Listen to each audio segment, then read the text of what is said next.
Bueno, hay algo que mencionar respecto a los candidatos en general, no solamente los de la capital, porque sabemos que cada quien tiene que evaluar a los candidatos de su región, provincia y de su distrito, ¿no? Dependiendo de dónde nos toque votar.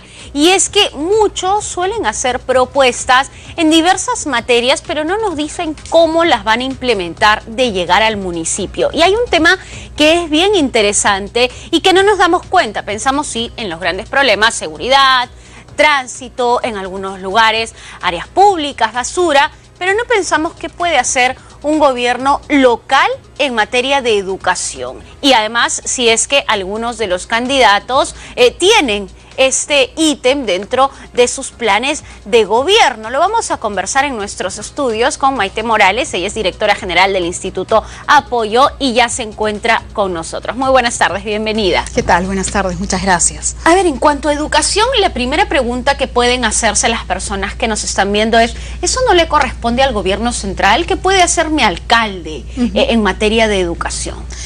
A ver, efectivamente, esto le corresponde al Ministerio de Educación, ¿no?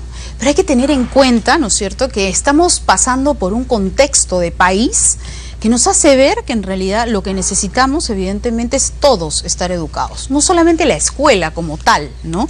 Y en ese sentido es una responsabilidad de todos la educación, ¿no es cierto? El Ministerio de Educación tiene funciones determinadas y evidentemente el gobierno local, ¿no es cierto?, no tiene estas funciones directas de educación. Sin embargo, el gobierno local tiene un contacto directo y transversal, ¿no?, y una responsabilidad transversal con la educación. Entonces sí debería contemplar un plan educativo local, y por eso existen los planes educativos locales, que debería implementarse y que debería implementarse complementando lo que hace la escuela, ¿no es cierto?, e impactando en la ciudad, ¿no? Entonces, por eso también vemos, ¿no es cierto?, cómo cuando nos movemos por Lima y vamos por los diferentes distritos, ¿no?, vemos que el distrito mismo es diferente y nos sentimos más cómodos en algunos que en otros, porque evidentemente los espacios públicos son abordados de una manera distinta. Y no solamente son abordados desde el gobierno local, sino cómo es que las personas que viven en el distrito se apropian del espacio público, ¿no? Lo hacen suyo y lo cuidan. Y eso es educación. O por el otro lado, tampoco lo respetan y lo tienen sucio, no respetan los horarios que les coloca el municipio, por ejemplo, para sacar la basura, etcétera, etcétera. Es decir, no nos damos cuenta que en las rutinas diarias también hay un tema educativo importante. Así es. La educación definitivamente es una herramienta de desarrollo que impacta en todos, ¿no?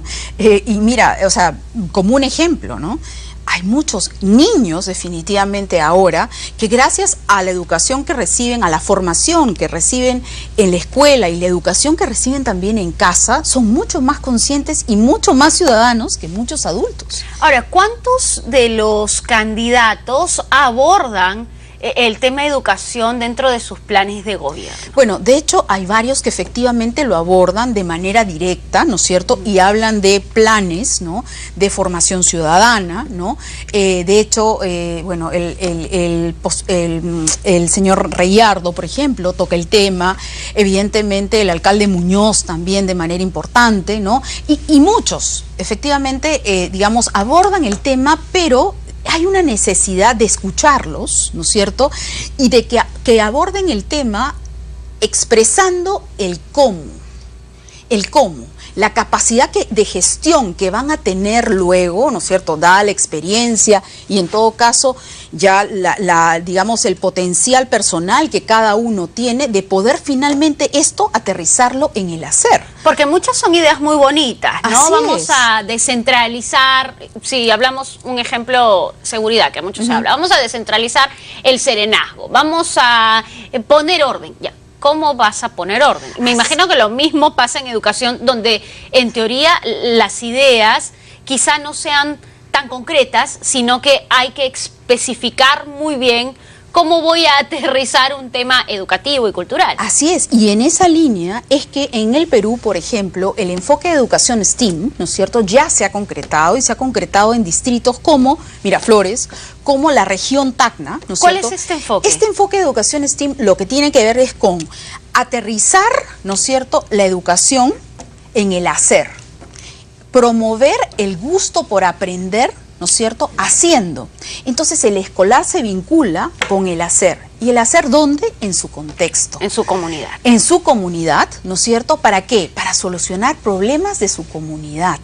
Y en esa línea se convierte evidentemente en un ciudadano para este siglo. Y se involucra en política, porque política no es solo el debate o la campaña que estamos viendo, política es participar del orden del espacio en el que vivo, desde mi pequeña comunidad, ¿no? Así es, tú lo has dicho y más clara no has podido ser. Somos seres políticos, entender la política no como la politiquería, sino, la verdad, y tú también lo has mencionado en otro momento en un programa, y hablabas de las estrategias que están teniendo los actuales postulantes, ¿no?, que nos hacen ver, la verdad, como ciudadanos. ¿Somos ciudadanos? ¿Nos consideran ciudadanos? ¿O qué están haciendo? ¿No?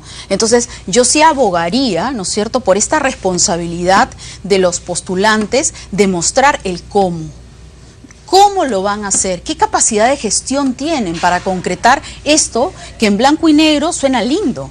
Claro, pero no se puede implementar. Ahora, hay un tema muy interesante que comentábamos un poco antes de la entrevista y es el debate que vamos a tener, que claro, no sabemos si en sí puede ser un debate con 10 candidatos en una oportunidad y 10 candidatos en la otra, no hay mucho intercambio de ideas, pero más allá de que sea una exposición, bueno, se ha intentado ordenarlos, son muchos, pero habría que esperar o habría que exigirles que expliquen cómo van a implementar sus proyectos. Por supuesto, ¿no? Y que expliquen de manera concreta de repente qué porcentaje evidentemente del presupuesto municipal va a poder ser utilizado en educación, concretamente.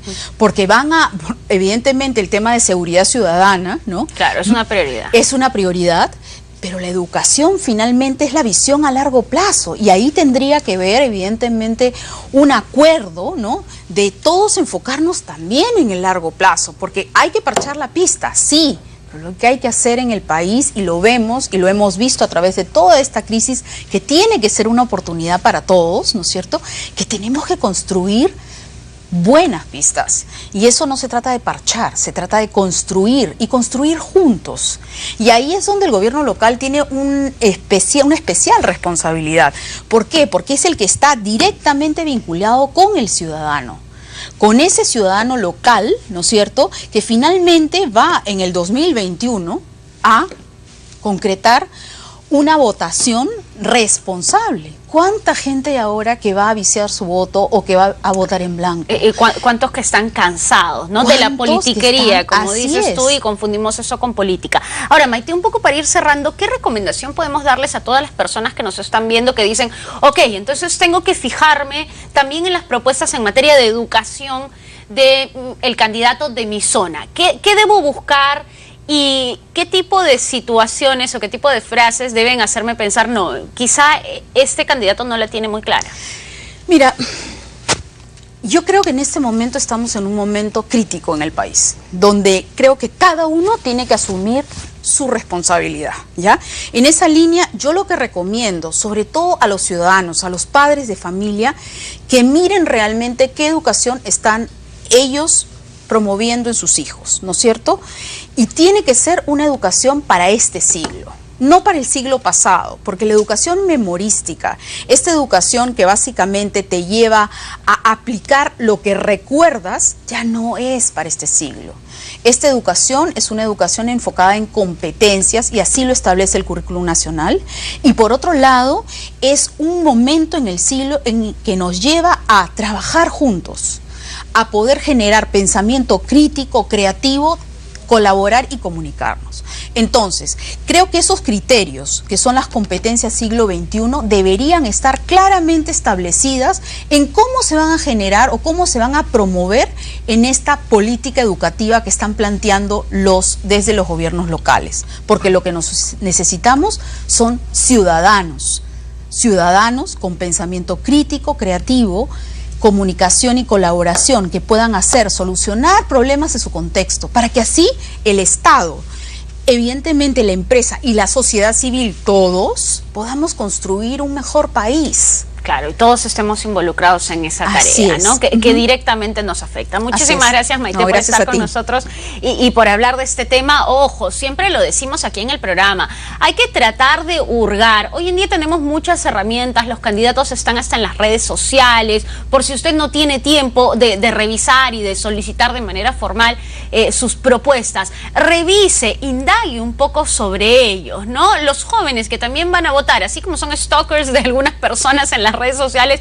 también hay que ser stalkers de los candidatos y de alguna manera revisar todo lo que colocan, cuál es su planteamiento y preguntarnos, ok, me propone esto, ¿cómo lo va a hacer? Y vean ustedes, educación también es un tema sumamente importante en la comunidad. Allí se empieza, ¿no? El hogar y la comunidad. Muchísimas gracias a Maite por estar con nosotros. Vamos a ir ahora precisamente